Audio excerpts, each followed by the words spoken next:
Everyone has their favorite Thai food. You know, pad Thai, tom yum soup, green curry. They are most likely from central Thailand. But if you're lucky or you have been to Chiang Mai, Thailand, you might discover Khao Soi, a super delicious coconut curry soup that is typically made with beef or chicken, alongside wheat noodles. However, coconut milk is rarely used in Chiang Mai. Beef is not common in Thai cuisine, and the nation's diet is predominantly rice noodle based. Additionally, neighboring countries such as Myanmar, India, Pakistan all have similar dishes with names and pronunciations very similar to Khao Soi. All of these unusual points raise bigger questions. Is Thailand where Khao Soi originally comes from? Why do other nations have similar dishes?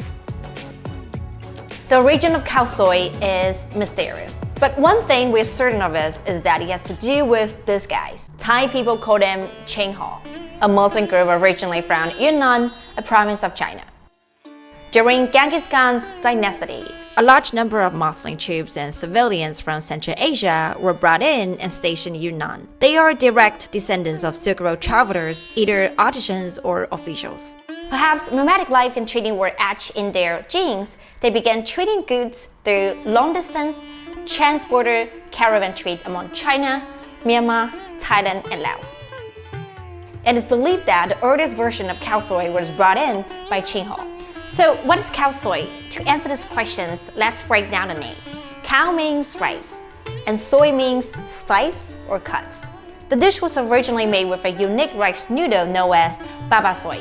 These noodles are shaved or sliced from a large block of ground, cooked, and pressed rice. Baba soi is a local Yunnan dish, so it's very likely that Ching Ho brought it to Thailand during the caravan trade. This was also affirmed by the owner of one of the oldest Muslim-owned Khao Soi restaurants, who said his grandfather-in-law learned this dish from Burma, rice that was ground, cooked, pressed into a cake. From the cake, he could cut strips and add it to the soup. So that explains the word Khao Soi. The grandfather-in-law claimed that he learned this in Burma. So in which part of Burma did he learn from? It's Shan State, the bordering state between China and Myanmar, where Ching Ho's caravan trade had to pass through before reaching Thailand. It was believed that the earliest version of Khao Soi was a bowl of clear soup without coconut milk and topped with tomato and meat sauce.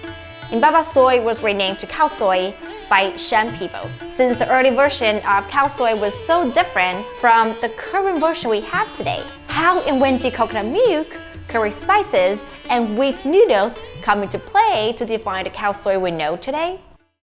During the period from 1856 to 1873, a war broke out between the Ching Ho and the Qing dynasty, resulting in a defeat of the Ching Ho and their exodus to Myanmar in search of refuge. If the previous caravan trade had allowed the Ching Ho to stop in Myanmar and Thailand, the political unrest led the group to settle permanently in Myanmar, especially in Shan State. Was wheat noodle added when Ching Ho settled in Myanmar? For this, we might need to look at a Burmese dish, Ohn No Khao Swe, which seems similar to the current version of Khao Soi. Let's start with the name. Khao Soi in Burmese means noodles, and it has Shan's origins. The word Khao Soi is believed to be the corruption of a Shan word Khao Sien or Thai word Khao Soi. I couldn't find any supporting evidence that the wheat noodle was added in Myanmar, but some of these oldest Muslim-owned restaurants in Chiang Mai claim that their grandparents had switched the rice noodle to egg wheat noodles, which convinced me that the wheat noodle was substituted in Thailand. And for Ohn No Khao Swe, my bold guess is that it was brought in to Myanmar after rice noodle was substituted with egg wheat noodle in Thailand. And as a result, the Burmese adopted the term Khao Soi into their language. What about the curry paste? How did it add to the early version of Khao Soi? The curry paste used in Khao Soi is somewhat similar to the masaman curry that originated in southern Thailand. This connection might be attributed to the marriage between Ching Ho and Thai Muslim, leading to an experimental addition of curry to the dish. And the key to making the curry truly unique and distinct from others is the black cardamom. Black cardamom has a distinct smoky and earthy aroma, imparting unique and robust flavors to the dish. We got this black cardamom seed from the Thai grocery store, and you want to toast them to impart the flavors. Another spice that you want to toast with black cardamom is coriander seed. Toast them over low heat to impart flavor. Take them out when you smell the aroma. The other ingredients for the curry paste are ginger, fresh turmeric. You can absolutely use ground turmeric. We use fresh one for the best aroma. Shallots. The shallots give khao soi a sweet flavor. To have the best flavor in a curry paste, we will saute, caramelize, and soften these ingredients and impart a char flavor. The other ingredient that you cannot miss for a Thai dish is chili pepper. Now that we have everything ready, let's do the fun part. Pound it, smash it, until you have the paste. How about coconut milk then?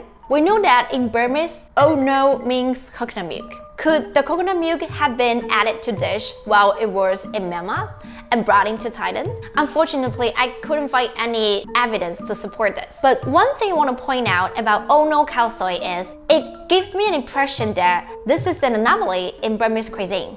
This is because Burmese cuisine is usually sour and salty.